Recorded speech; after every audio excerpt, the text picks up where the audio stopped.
بات کریں گے۔ Army chief general Asim Munir کہتے ہیں دشمن خوف پھیلانے کی کوشش کرے گا مگر ہم پیچھے نہیں ہٹیں گے۔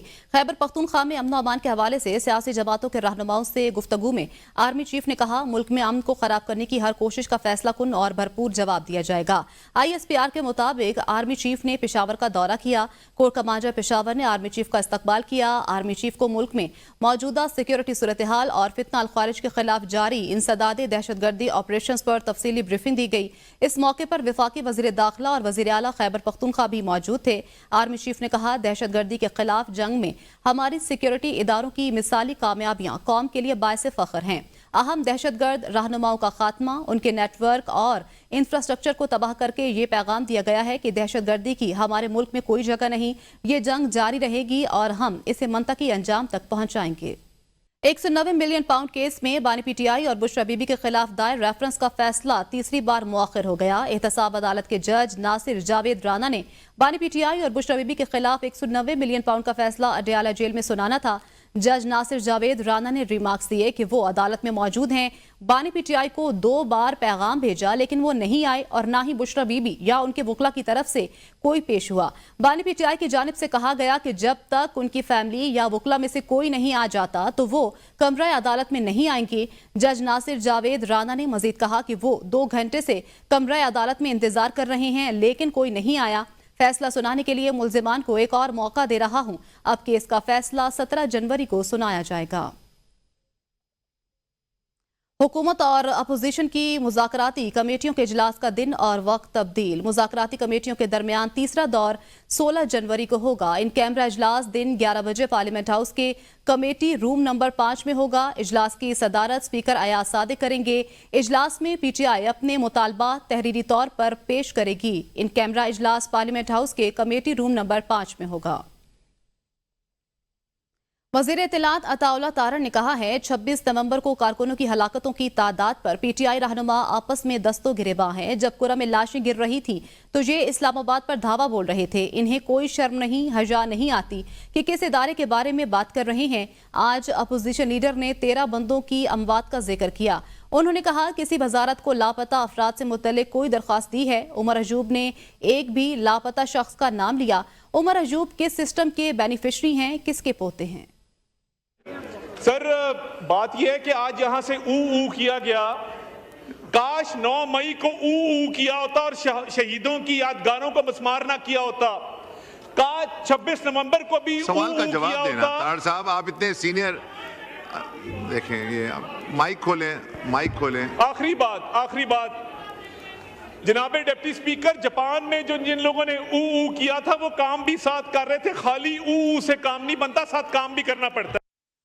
انہوں نے کوئی درخواست دی ہے مسنگ پرسنز کے حوالے سے؟ ایک بھی نام عمر ایوب صاحب نے لیا؟ عمر ایوب صاحب کس سسٹم کے بینیفیشری ہیں، کس دادے کے پوتے ہیں کہ روز کھڑے ہو کے یہاں پہ منافقت کرتے ہیں، کردار کشی کرتے ہیں، اداروں کی بات کرتے ہیں؟ شرم آنی چاہیے۔ کرم میں لاشیں کیوں گری؟ کرم کا امن کس نے خراب کیا؟ یہ اسلام آباد پہ دھاوا بول رہے تھے جب کرم میں لاشیں بچھی تھیں۔ چیئرمین PTI بیرسٹر گوہر نے کہا ہے کہ 190 ملین پاؤنڈ کیس کا فیصلہ مؤخر ہونا کسی ڈیل کا حصہ نہیں۔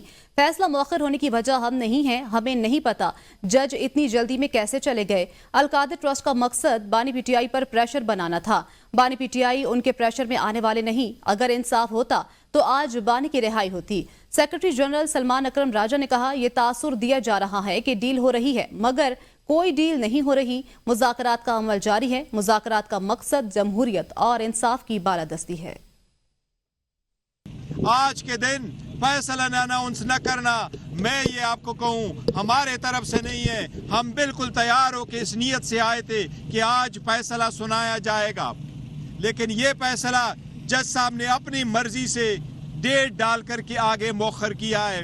کسی بھی ڈیل کا نتیجہ نہیں ہے۔ یہ خان صاحب نے نہ کوئی بینیفٹ لیا ہے، نہ کوئی سرکار کو نقصان ہوا ہے، نہ اس یونیورسٹی کے وہ مالک ہے، وہ فقط ایک ٹرسٹی ہے۔ یہ کیس بالکل بیہودہ بیس لیس کیس ہے۔ ہمارا مذاکراتی عمل جاری ہے۔ سننے میں یہ آ رہا ہے کہ 15 تاریخ کو تیسری نشست ہوگی، لیکن اگر کوئی یہ تاثر دینا چاہتا ہے کہ اس مذاکرات کی وجہ سے فیصلہ مؤخر کیا گیا ہے تو بالکل یہ غلط ہے۔ ہم کوئی ڈیل نہیں کریں گے۔ ہم مذاکرات اس لیے کر رہے ہیں کہ ملک میں جمہوریت ہو، ملک میں انصاف ہو، ملک میں انسانی حقوق جو ہیں ان کو بالادست کیا جائے۔ مذاکرات کا مقصد اور کچھ بھی نہیں ہے۔ پی ٹی آئی مذاکرات کے لیے سنجیدہ نہیں، مذاکرات کا ڈرامہ ختم کیا جائے۔ وزیر دفاع خواجہ آصف کہتے ہیں کیا اس طرح کے ماحول میں مذاکرات ہو سکتے ہیں؟ مذاکرات کی کامیابی بانی پی ٹی آئی کا مقصد نہیں، بانی پی ٹی آئی سے کسی قسم کی ڈیل نہیں ہو رہی، بانی پی ٹی آئی خود ڈیل کے بیانات دے رہے ہیں۔ 20 دن پہلے کہہ رہے تھے حکومت کے پاس اختیارات نہیں۔ وزیر دفاع خواجہ آصف نے کہا کہ پی ٹی آئی سنجیدہ نہیں، بانی پی ٹی آئی سے کسی قسم کی ڈیل نہیں ہے۔ مزید کہا کہ کیا اس طرح کے ماحول میں مذاکرات ہو سکتے ہیں؟ مذاکرات کی کامیابی بانی پی ٹی آئی کا مقصد نہیں، بانی پی ٹی آئی سے کسی قسم کی ڈیل نہیں ہو رہی، بانی پی ٹی آئی خود ڈیل کے بیانات دے رہے ہیں۔ 20 دن پہلے کہہ رہے تھے حکومت کے پاس اختیارات نہیں۔ پی ٹی آئی کی مذاکراتی کمیٹی جس دن بنی اسی روز 2 مطالبات بتا دیے گئے تھے۔ تحریک انصاف کے سیکرٹری اطلاعات شیخ وقاص اکرم کہتے ہیں حکومتی کمیٹی کا مطالبہ تھا کہ ڈیمانڈ تحریری طور پر پیش کریں، بانی پی ٹی آئی نے تو کہہ دیا کہ ملاقات ہوتی ہے یا نہیں، مطالبات تحریری دے دیں۔ ہم نے حکومتی کمیٹی کو کہا کہ ہمیں بانی پی ٹی آئی سے ملاقات کرنے دیں۔ حکومتی کمیٹی اعتراف کرتی ہے کہ بانی پی ٹی آئی سے ملاقات میں تاخیر ہوئی۔ رانا ثناءاللہ نے خود کہا کہ اسٹیبلشمنٹ کو آن بورڈ لیے بغیر مذاکرات نہیں ہو سکتے۔ جوڈیشل کمیشن بنانے کا فیصلہ نہیں ہوا، جوڈیشل کمیشن بنانا مسئلے کا حل نہیں۔ رانا ثناءاللہ کہتے ہیں پی ٹی آئی کے مطالبات پر اتحادیوں سے مشاورت کے بعد جواب دیا جائے گا۔ بانی پی ٹی آئی کی اڈیالہ جیل سے منتقلی عدالت کی ثوابدید پر ہے۔ رانا ثناءاللہ نے کہا اگر بانی پی ٹی آئی کو سیکیورٹی خدشات ہیں تو عدالت سے رجوع کریں۔ 190 ملین پاؤنڈ کیس کے فیصلے کا مذاکرات سے تعلق نہیں۔ اپوزیشن لیڈر عمر ایوب نے کہا ہے پاکستان کے شہریوں پر سنائپر سے گولیاں چلائی گئیں، تحقیقات ہونی چاہیے، لوگوں کے ناخن نکالے گئے، ان پر تشدد ہوا۔ قومی اسمبلی میں خطاب کرتے ہوئے عمر ایوب نے کہا کہ ہمارے مسنگ پرسنز کے بارے میں کچھ نہیں بتایا جا رہا، سویلین کو کیوں ملٹری تحویل میں رکھا گیا ہے، برطانوی ادارے اور ایک کاروباری شخصیت کے درمیان کا معاملہ ہے، اس معاملے کو کیسے بانی پی ٹی آئی کے ساتھ جوڑا جا رہا ہے، بانی پی ٹی آئی نے یونیورسٹی بنائی، ہسپتال بنایا، ان کی کردار کشی کیوں کی جا رہی ہے۔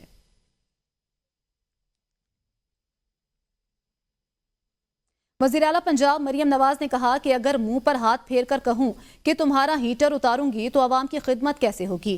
بہاولپور میں ہونہار اسکالرشپ پروگرام کی تقریب سے خطاب کرتے ہوئے انہوں نے کہا کہ کوئی پاسبان کسی کے بہکاوے میں آ کر ملک پر حملہ نہیں کر سکتا، قانون نافذ کرنے والے اداروں کی تضحیک نہیں کر سکتا، آپ کی ریڈ لائن پاکستان ہونی چاہیے۔ وزیر اعلیٰ پنجاب نے کہا کہ بیانیے وہ بناتے ہیں جنہوں نے کوئی کام نہ کیا ہو، کوئی ماں آپ کو یہ نہیں کہے گی کہ دلوں میں نفرت پالو۔ منہ پہ ہاتھ پھیر کے کہوں کہ میں تمہارا اے سی اتروا دوں گی، تمہارا ہیٹر اتروا دوں گی، تمہارا پنکھا بند کرا دوں گی، تو پھر آپ کی گلی اور محلوں کی صفائی کون کرائے؟ کہا کہ سول نافرمانی کر دو، اور کہا IMF کو کہا کہ پاکستان کو پیسہ نہ دینا۔ میں تو یہ کبھی نہیں کر سکتی، میں تو ماں ہوں، میں تو کبھی اپنے بچوں کو یہ نہیں کہہ سکتی کہ باہر نکلو اور گھیراؤ کرو اور جلا دو۔